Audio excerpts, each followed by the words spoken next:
Morning, Paul. What can you tell us about Dustin Byfuglien and Patrick Laine? Dustin won't go tonight. He's still listed at day to day. We think he's getting better. We're hopeful that he's ready for New Jersey. Patty was feeling a little under the weather this morning. Won't know until about 5 o'clock probably tonight to make a call on him. Okay, just sickness? Or? Correct. Okay. What do you hope to see tonight against Vancouver? Well, you usually go into a pretty good game with a pretty good idea of what their lines will look like and how that functions. They've run the same thing that we have. We've got a lot of different names in the lineup, so they're going to be feeling good, excited off a win.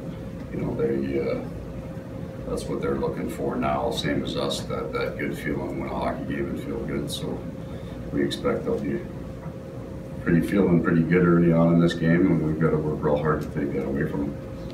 Why was it important to get Hutchinson back-to-back starts here? It's just he's played well, and he's had some other stretches during the year where he's put a couple of good games together. I think Mike ran, 16, or Connor ran 16 straight. A couple of days off the grind and work on some things, get his game back is important too. Paul, you lead the league in allowing and taking short-handed chances in games, and you're near the top, and near the top in the third period as well. Yeah. So how big a factor is that in your win-loss record? Yeah. Have you had your deep dive well, on that? It's really, really important. If you look at the extremes on this, and I'm not sure that I got this exactly right, it's not the end all, because there are teams who've taken more penalties with us that are in playoff positions are strong. But when you put that together with the way our effectiveness at killing penalties, it's a huge hole. Yeah, probably the single biggest thing that we're working on right now.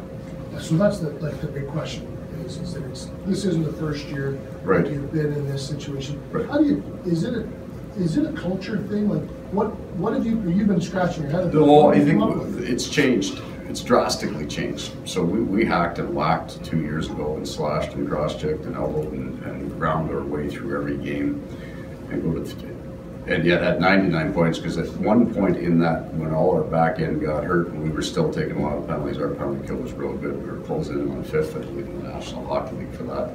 Now we're taking a different kind, the stick infractions in behind, lots of tripping, lots of in behind penalties. That's our regional positioning strength, and those are the kind of calls that we're working real hard at getting away. So we would take the last game as an example of acceptability. We've got 3 penalties against, 1's in the stands, 2 are roughing interference. I don't mind the ones that I can argue. The tripping penalties, whether you like them or not, whether there's a gray area in the National Hockey League that you don't get to argue, because they're going to miss some calls, and that happens going both ways. So we could accept the 3 that we took in Anaheim, battle to the front of the net on Stewart and a scrum behind the net on Stewart, as maybe intensity penalties, we want to be a little right, and we throw one in the stands. Kill all 3, that's the way you like your game to look. When we get into the tugging from behind, reaching from behind, those hurt us probably more than anything else. Our numbers won't look like it because we gave up 3 against LA, but I would think in the last, and I'm sure you've seen a pretty drastic style change and positioning change in the PK over the last 5 or 6, and other than LA, then we like the results.